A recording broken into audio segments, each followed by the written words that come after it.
My name is Jenny Dennis. I'm 29 years old. I'm a licensed clinical social worker in Minneapolis. Every day, I sit across from women who've been financially destroyed by the people they trusted most, and I never told them that the same thing happened to me. On the day I turned 18, my parents took out a $60,000 loan in my name. They swore I'd never have to pay. 11 years later, my credit was ruined. Last month, my mother stood crying in front of 60 people at Grace Valley Community Church, quoting scripture, begging for donations, while I sat in the back row holding the proof on my phone. When I finally stood up and connected it to the projector, the only sound in that room was my mother whispering one sentence: "No, you didn't." If this story is already hitting close to home, do me a favor. Hit that like button, subscribe, and drop your city and the current time in the comments below. I want to know where you're listening from tonight, because I have a feeling a lot of you already know exactly how this feels, but I'm getting ahead of myself. Let's go back to where it started. June 15th, 2014. My 18th birthday. I woke up to the smell of pancakes and my mother's voice singing happy birthday from the kitchen. Normal, sweet, the kind of memory that should feel warm. My father was already at the table when I came down, stack of papers next to his coffee mug. He smiled when he saw me. "Happy birthday, sweetheart. Got something for you to sign." I remember the pen was blue, cheap Bic, the kind that came in a pack of 12 from Target. My mother set a plate in front of me, kissed my forehead, and said, "Just formalities, honey. Business paperwork for the shop expansion." Dennis Auto Repair. My father had run it for 23 years. Fixed cars, changed oil, replaced transmissions. Honest work, he always said. Built with his own hands. "Wells Fargo needs your signature as primary borrower for the small business line of credit," my mother explained, pouring orange juice like this was nothing, like I signed loan documents every Tuesday. "You're 18 now. You've got perfect credit. Clean slate. The bank needs that." I looked at the papers, legal-sized, dense paragraphs, numbers I didn't understand. And there, on page 3, primary borrower, Jennifer Marie Dennis. Social Security number X, XX, dash XX, dash 4418. Why does it say primary borrower? My father didn't look up from his coffee. "Banks just need a clean credit file, Jenny. Yours is perfect. Ours has some history, but the business will handle every payment. You'll never see a bill. Promise." I trusted him. Why wouldn't I? He'd taught me to ride a bike, helped with my algebra homework, showed up to every school play, and my mother was nodding, reassuring, already putting the papers in my hand. I signed. June 15th, 2014. 8:17 in the morning. Kitchen table at 1432 Southview Avenue, South Minneapolis. $60,000. Wells Fargo, small business line of credit. 7.5% APR. 84-month term. My mother collected the papers, filed them in a folder, and served me pancakes. My father talked about the 5-year plan. New equipment. Hydraulic lifts. Diagnostic computers. Air compressors. 5 years, Jenny, and this shop will triple revenue. This is your inheritance we're building. You're a partner now. He showed me the business plan. 12 pages. Projected revenue $280,000 a year. Equipment list $35,000. Looked professional. Looked real. My sister Amber was in the corner of the kitchen. 22 years old, engaged, hadn't said a word all morning. When I caught her eye, she looked away fast. Later, I'd understand why. 3 weeks later, the first letter came. Wells Fargo. Addressed to Jennifer M. Dennis, primary borrower. Payment schedule enclosed. First payment due, August 15th, 2014. $892.63 per month. I brought it to my mother. "What's this?" She barely glanced at it. "Oh, honey, that's automatic business accounting. Don't open that mail. It'll just confuse you. We handle all the business accounts. You focus on getting ready for college. I put it in my desk drawer. Tried to forget about it. Thanksgiving, 2014. Grace Valley Community Church Fellowship Hall. 23 people. Turkey, mashed potatoes. My grandmother Ruth asking my father about the business expansion.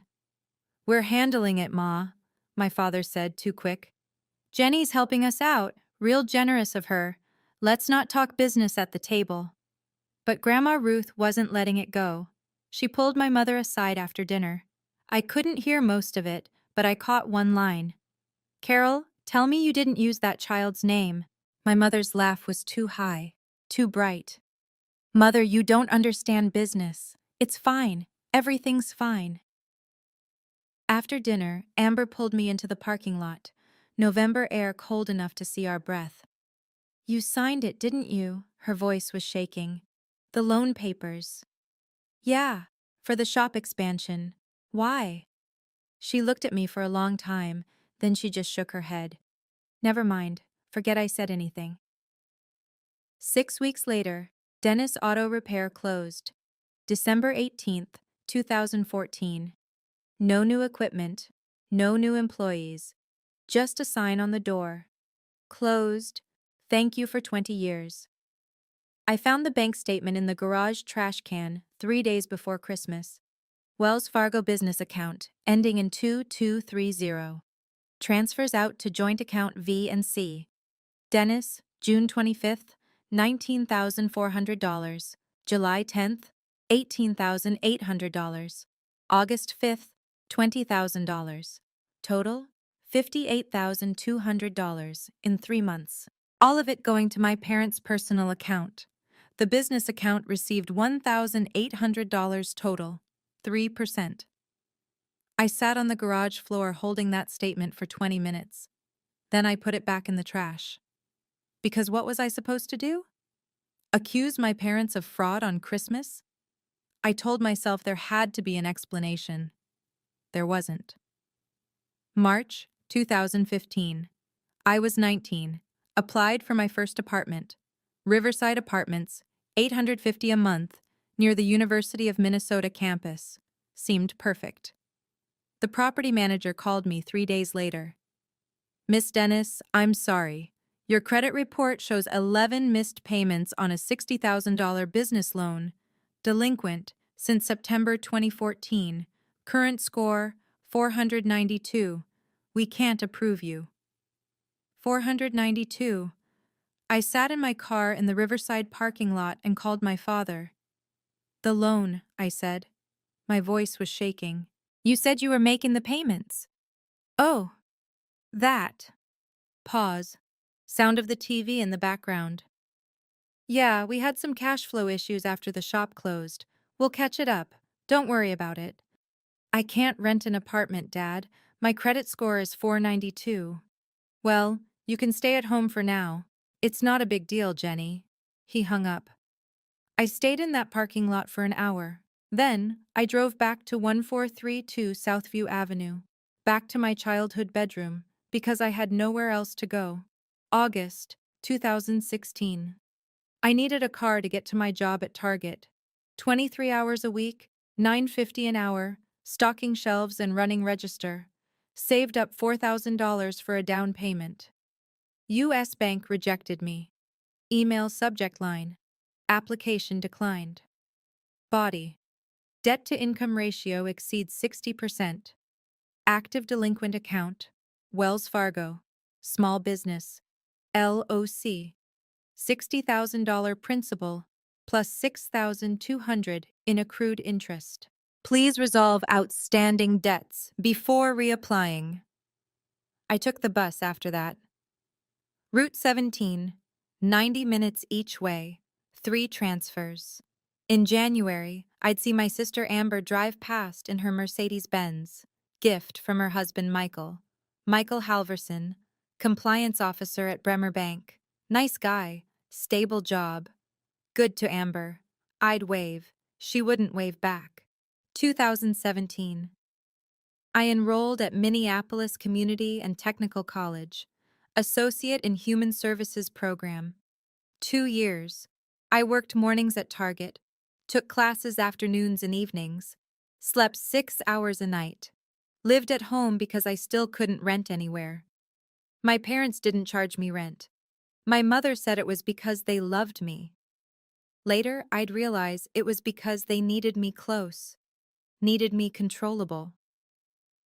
Spring semester, 2018. Tuesday to Thursday, 6 to 8 p.m. Room 304. Family Systems and Financial Abuse. Professor Diane Ortega. Week 7. She handed out a case study.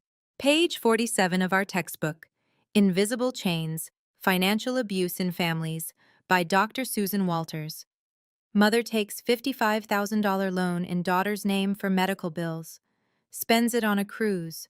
Royal Caribbean, 2 weeks. Daughter finds receipts. Confronts mother. Mother cries, quotes Bible, calls daughter selfish. I read it 3 times in class. Read it again in my car in the parking lot. Read it again at home that night. Every detail matched my story except the amount.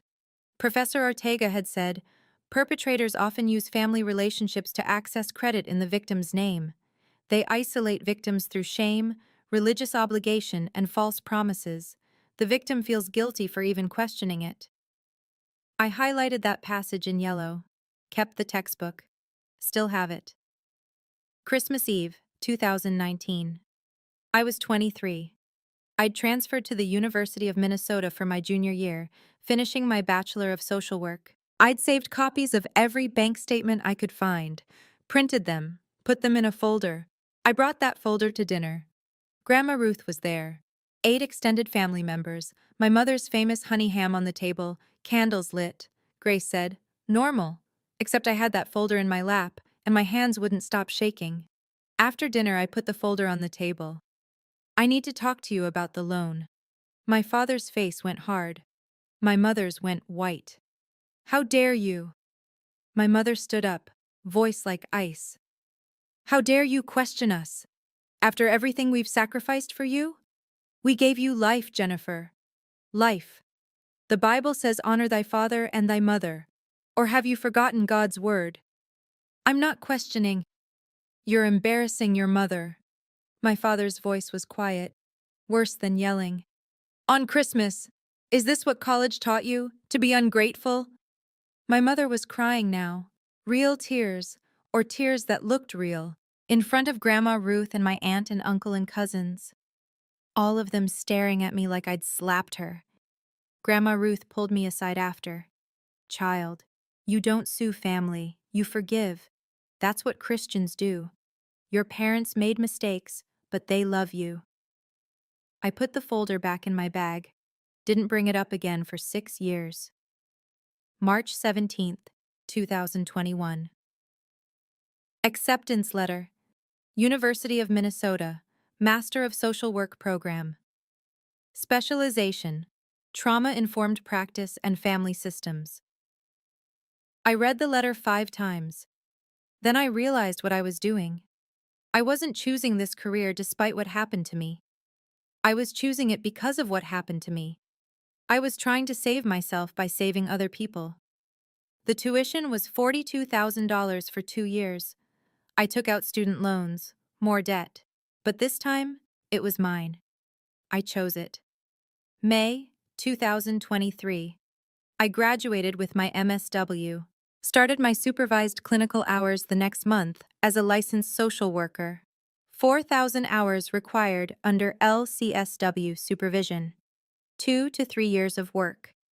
I got hired at North Point Family Services, 412 Hennepin Avenue South. My supervisor was Rachel Brennan, LCSW, 48 years old, 22 years of experience. Specialization, domestic violence and financial abuse survivors. First day, she reviewed my intake paperwork, paused at my personal statement. "Your essay mentions being trapped by family obligations. Do you want to talk about that?" "Maybe someday. Not yet." She nodded. Didn't push, but I think she knew. July 18th, 2023. 3 p.m. Session room C. My first client under supervision. I'll call her Maria. 31 years old. Her mother had taken $38,000 in her name for medical bills. Cancer treatment, her mother said. Maria found cruise ship receipts in her mother's purse 6 months later. Royal Caribbean. 2 weeks. Maria was crying. I feel so stupid for believing her. And I heard myself say, "You're not stupid, Maria. You trusted someone who should have been trustworthy. That's not stupidity, that's love, and they weaponized it." Rachel was observing through the one-way mirror. After the session, I sat in my car for 20 minutes before I could drive home. Because I'd just described my own story. And I still couldn't apply those words to myself. If you're still watching this, and if any of this sounds familiar, do me a favor. Hit the like button, subscribe, drop your city in the comments. Let me know I'm not alone in this, because for a long time, I thought I was. The next 2 years, I built my caseload, 18 to 23 clients a month, most of them financial abuse cases, mothers forging signatures, fathers opening credit cards, siblings stealing inheritances. Every session, I taught them the same thing. You're not crazy.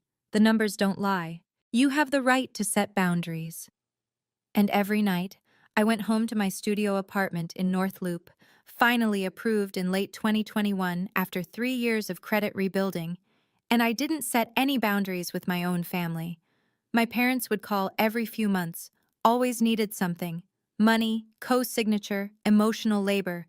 I'd send what I could, which was never enough. November 2021. 17 missed calls in 3 days. Thanksgiving week. Voicemail from my mother. Your father's not well, Jenny. Blood pressure issues. We need you. Family helps family. You can't just abandon us because of some money. Call me back. This is your mother. I didn't call back. My sister Amber texted me in December. First time in 2 years. They're using you. They used me too. I'm sorry I didn't warn you sooner. I was scared. Can we talk? January 8th, 2022.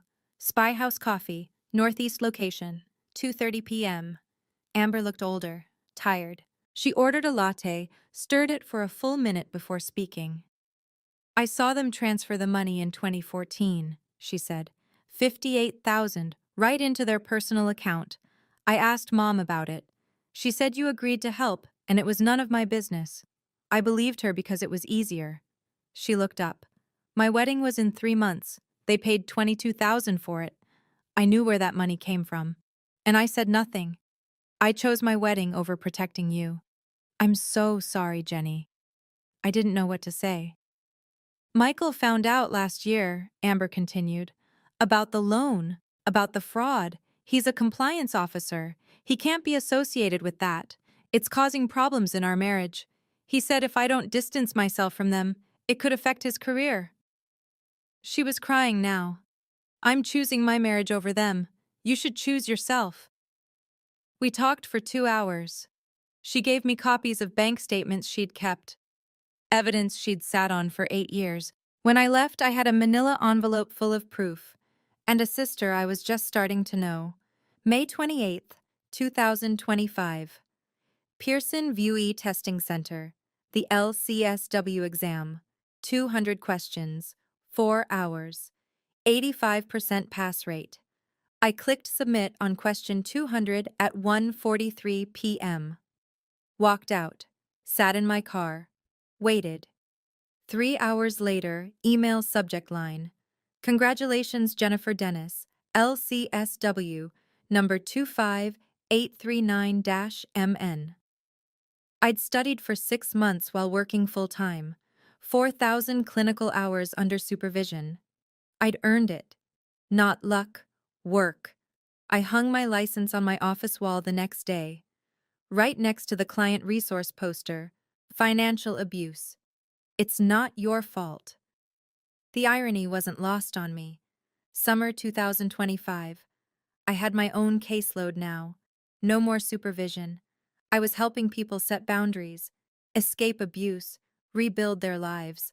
Every time I told a client the numbers don't lie, I was really talking to the 18-year-old version of myself, the one sitting at that kitchen table with a blue Bic pen, signing her future away.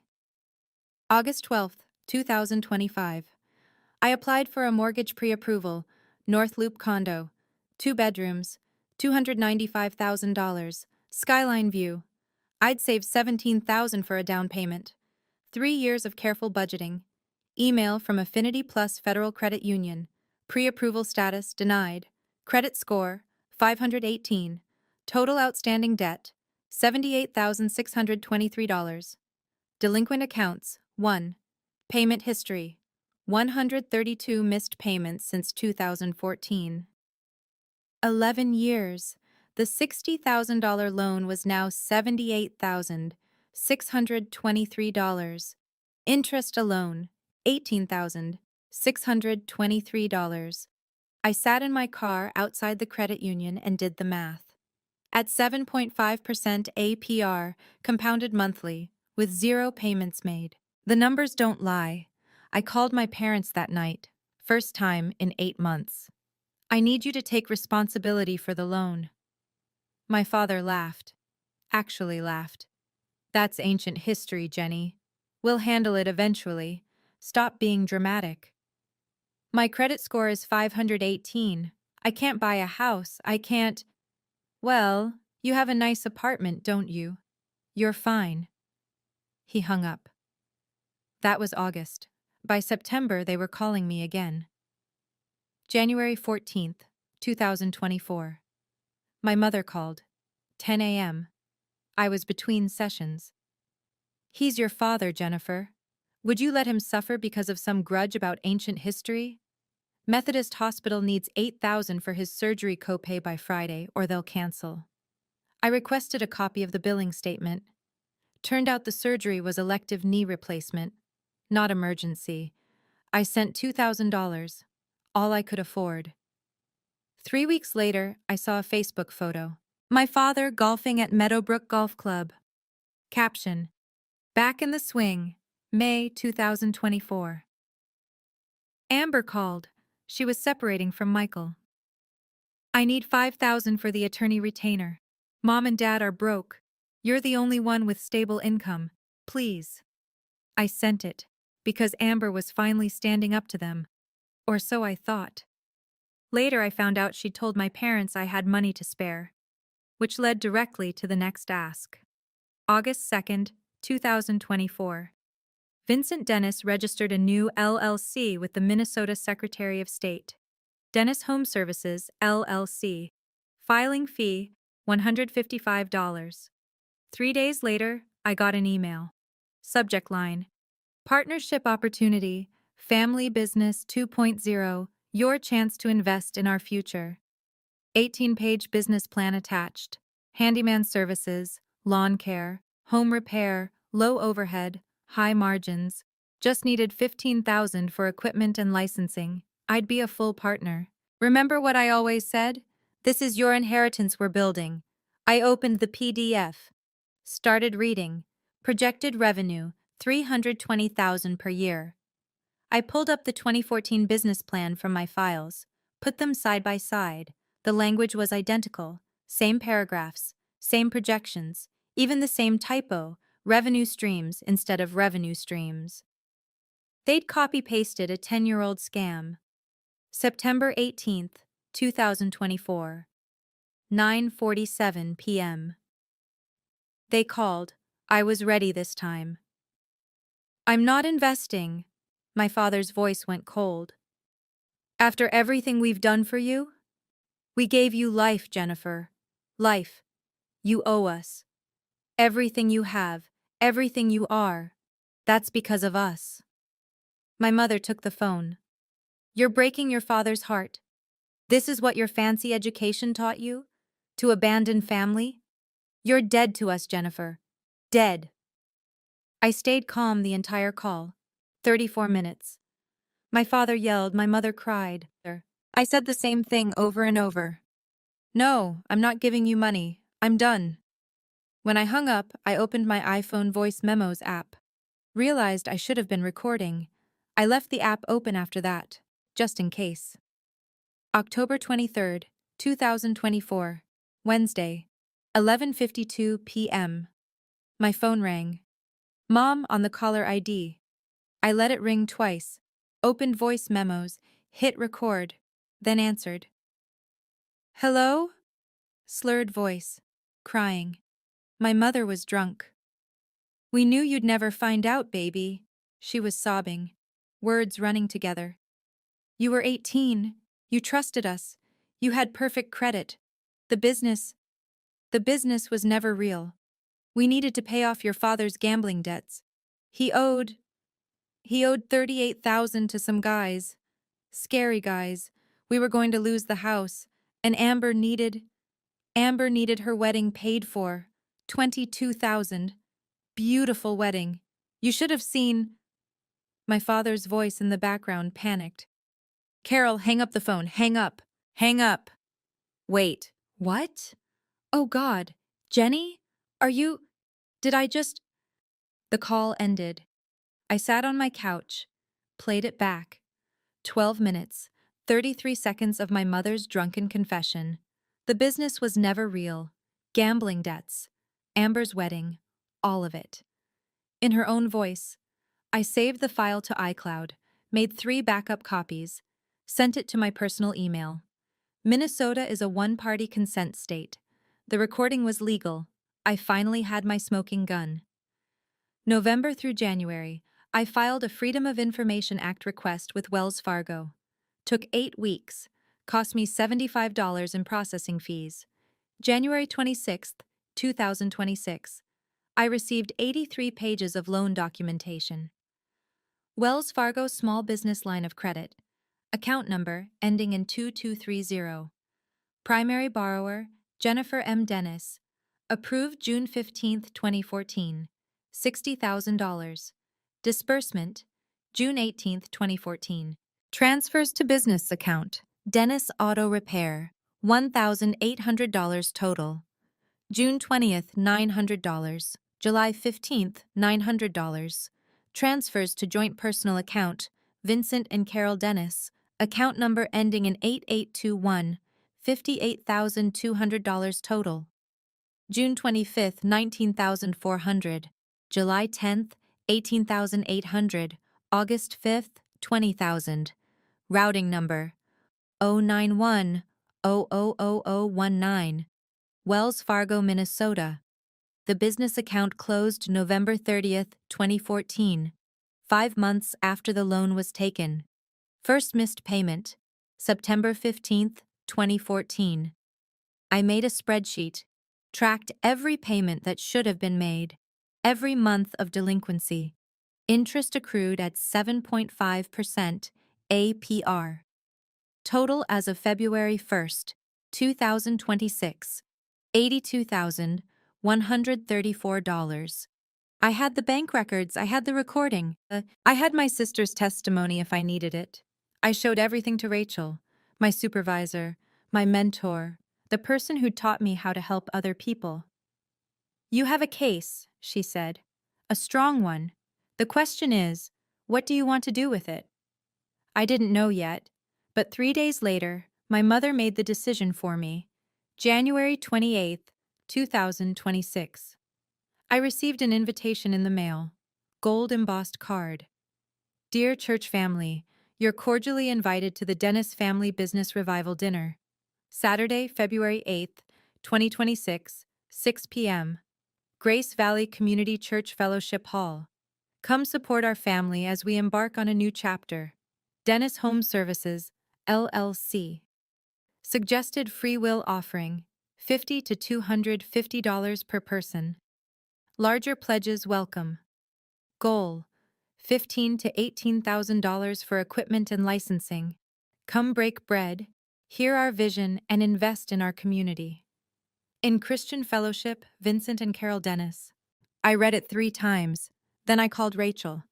They're doing it again. They're going to scam the church. What are you going to do? I looked at my laptop. At the PowerPoint I'd been building for 3 weeks. 23 slides, bank statements, timeline, recording transcript. I'm going to stop them. I RSVP'd. Yes, one guest. I listed Rachel as my plus one. February 7th, the day before the fundraiser. My mother called. 3:15 p.m. I know we've had our difficulties, honey. Her voice was warm, sweet, the voice from my childhood. But tomorrow is about fresh starts.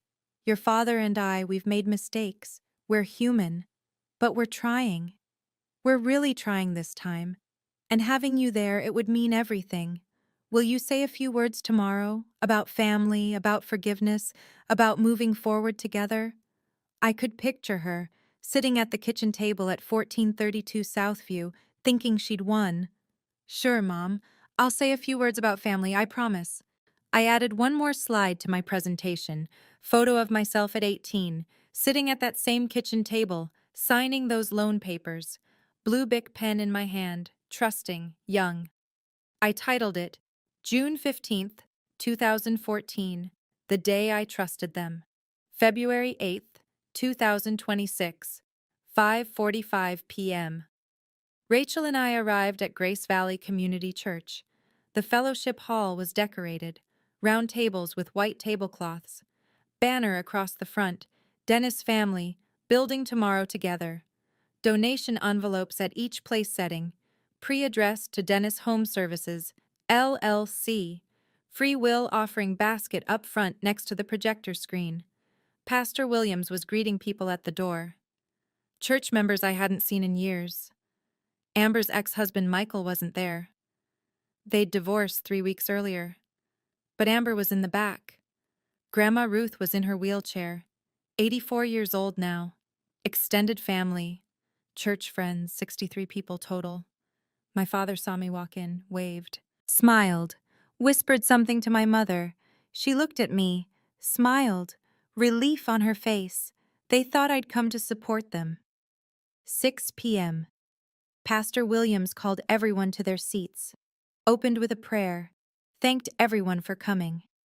My father stood up, took the microphone. Folks, Carol and I have been blessed by this community for 32 years.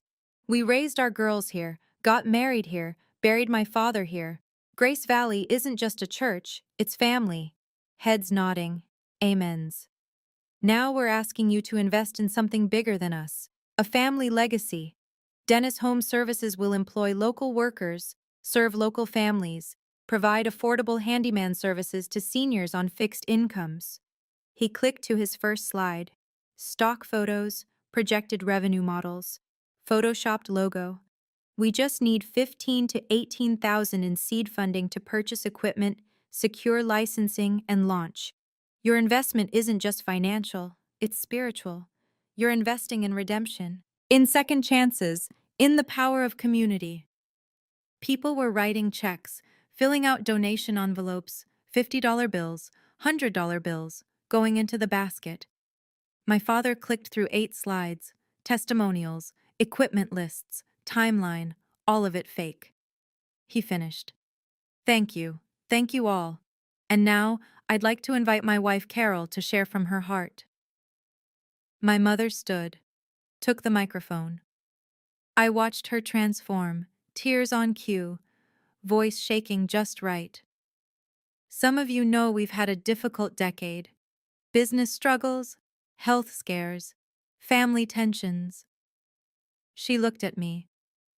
Our daughter Jenny, bless her heart, she's struggled to understand the sacrifices parents make, the hard choices. But tonight, she's here. Gesture toward me. And I truly believe, God is healing our family. Scripture says, honor thy father and thy mother. Jenny learned that here, in this very church, in Sunday school. And tonight, I see that teaching bearing fruit. Grandma Ruth was reaching for her checkbook. $500 already half written. My mother smiled at me. Honey, would you like to say a few words about what family means? About forgiveness? The room went quiet. All eyes on me. I stood up, picked up my laptop bag, walked to the front. My mother extended the microphone toward me, confident, expecting testimony. I didn't take the microphone. I set my laptop on the presentation table, pulled out my HDMI cable. Thank you, Mom, for inviting me to speak about family. My voice was calm, clear, and truth, and what the Bible actually says about bearing false witness. I plugged the cable into the projector input. My laptop screen mirrored on the wall. First slide appeared: The Truth About Dennis Home Services, LLC, a timeline by Jennifer Dennis, LCSW. My mother half stood. Jenny, what are you? Please sit down, Mom. You asked me to share. I'm sharing. She sat. My father's face had gone white. June 15th, 2014, my 18th birthday. My parents asked me to sign loan documents for a Wells Fargo small business line of credit. $60,000. Primary borrower, Jennifer Marie Dennis. That's me. I clicked to the next slide. Copy of the loan agreement, my signature visible. They said it was for expanding Dennis Auto Repair. They said the business would make all the payments. They said I'd never have to pay a dime. Click. Next slide. Here's what actually happened. Bank transfer records filled the screen. June through August 2014, $58,200 transferred from the business account to Vincent and Carol Dennis's personal joint account. $1,800, 3%, went to actual business expenses. The shop closed in December 2014, 6 months after taking this loan. It never reopened. Gasps. People looking at my parents, looking at the screen. Back to my parents. My father stood. You can't just. This is out of context. Pastor Williams, firm. Vincent, let her finish. My father sat, face red, hands shaking. I clicked to the next slide. For 10 years, I asked them about this loan. They said, don't worry. They said, we're handling it. They said, stop being ungrateful. Click. Last October, my mother called me. She'd been drinking. She didn't know I was recording. Minnesota is a one-party consent state. This recording is legal. I looked at the audience. I want you to hear, in her own words, what this money was really for. I clicked play. The audio filled the room. My mother's voice, slurred, crying. We knew you'd never find out, baby. You were 18. You trusted us. The business was never real. We needed to pay off your father's gambling debts. He owed $38,000 to some guys, and Amber needed her wedding paid for. $22,000. Beautiful wedding. My father's voice in the background. Carol, hang up the phone! Hang up! My mother's voice. Oh God, Jenny, are you? The recording ended. Silence. Complete silence. 63 people staring at my parents. My mother was frozen, face white, hands over her mouth. I clicked to the next slide. Gambling debts, $38,000. My sister's wedding, $22,000. That's where your donation money would have gone 10 years ago, and that's where it would go now. Click. Credit report on screen. For 11 years, I couldn't rent an apartment, couldn't get a car loan, couldn't qualify for a mortgage. My credit score in 2015 was 492. I'm a licensed clinical social worker. I help abuse victims for a living. But I couldn't help myself because the people who abused me were sitting in this room, hiding behind the Bible, asking for your money. Credit score graph. 2014 to 2026. The decline. The slow, painful rebuild.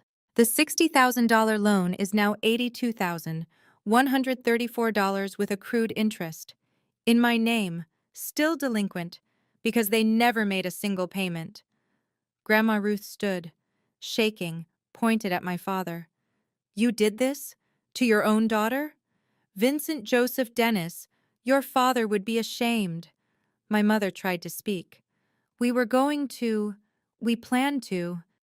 I clicked to the next slide. My LCSW license, my office, case statistics.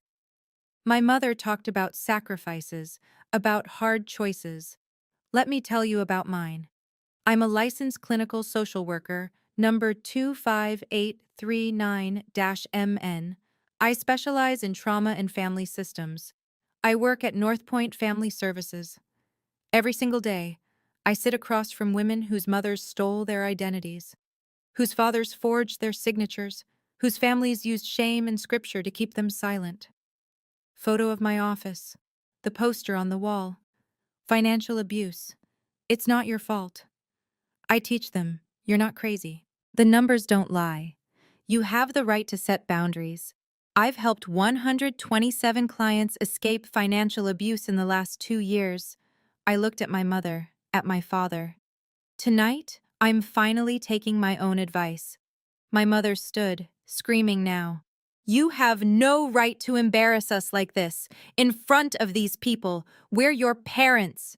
I didn't raise my voice. And I'm your victim. Sit down, Mom. She sat, crying. Real crying this time. Not performance. I clicked to the final slide. Just text. My mother asked me to speak about family. So here's my answer. Family doesn't steal your identity. Family doesn't destroy your future to cover gambling debts and pay for weddings. Family doesn't gaslight you for 11 years and then ask for more money. I looked at the donation envelopes on the tables. To everyone who wrote a check tonight, I'd rip it up if I were you. This business will close in 6 months, just like the last one. Your money will go wherever mine went. Gambling debts, personal expenses, anywhere but a business. I looked at my parents one last time. I spent 11 years teaching other women how to set boundaries. Tonight, I'm setting mine. I'm done. I closed the laptop, unplugged the cable, put it in my bag, complete silence. Then the sound of paper tearing, someone ripping their donation envelope in half, then another, then another. My mother screamed. You ungrateful! Pastor Williams stood. Carol, that's enough. Vincent, Carol, my office. Now. I walked toward the door. Rachel followed. Behind us, chaos. My father yelling, my mother sobbing, people surrounding them, Grandma Ruth crying. We walked out into the February cold, got in my car. I sat behind the wheel for 5 minutes before I could turn the key. You okay? Rachel asked. I don't know. My hands were shaking. I just ended my family. No, she said quietly. You just saved yourself. The next 3 days were a blur. 83 missed calls. Vincent, Carol, extended family, church members, some supportive, most horrified. Someone had recorded the whole thing on their phone, posted it to Facebook. Grace Valley Church drama, full recording. By Monday morning, it had 2,400 views in the Minneapolis metro area, 847 shares in church groups alone. My phone wouldn't stop. February 9th. 7:23 a.m. Text from Amber. Jenny, I watched someone's bootleg recording on Facebook. It's everywhere. I'm so sorry. I should have protected you in 2014. I was a coward. Can we talk? I called her. We talked for 2 hours. February 10th. Voicemail from Pastor Williams. Jenny, this is Pastor Tom. I owe you an apology. Can we meet? I need to hear your story. The real story. February 15th. 10 a.m. Spy House Coffee. Pastor Williams brought a printed document. Church Financial Assistance Policy, revised February 2026. Jenny, I failed you. We all did. For years, your parents sat in my office asking for financial help, benevolence funds, donations. We gave them $3,000 in 2019 alone. If I had asked the right questions, if I had listened when you pulled away from church. He paused. I'm so sorry. Your parents will not be leading any fundraisers. They're barred from using church facilities for business purposes. We're implementing financial transparency policies for all events. You shouldn't have had to do this alone. He slid the policy across the table. If you pursue legal action, and if a character reference would help your case, I'll write it. What they did was fraud. And using God's word to silence you? That's blasphemy. I took the document, read it. My exposure had changed church policy. February 18th. My grandmother called. Child, I didn't know. I swear on your grandfather's grave, I didn't know the extent of it. $60,000 in your name? Gambling debts? Her voice was shaking. I thought it was just family drama. I was wrong to tell you not to sue. I'm changing my will. Your parents are removed as beneficiaries. The house, the savings, it's going to you and Amber. They'll get nothing from me. She was 84 years old, house valued at $285,000, savings about $40,000. Grandma, you don't have to. Yes, I do. It's time someone in this family faced consequences. February 19th. Email from my mother. New Gmail account I didn't recognize. Subject line, please. Body. Jennifer, I'm your mother. Doesn't that mean anything anymore? I carried you for 9 months. I raised you. I sacrificed everything. You've humiliated us in front of the entire community. People cross the street when they see us.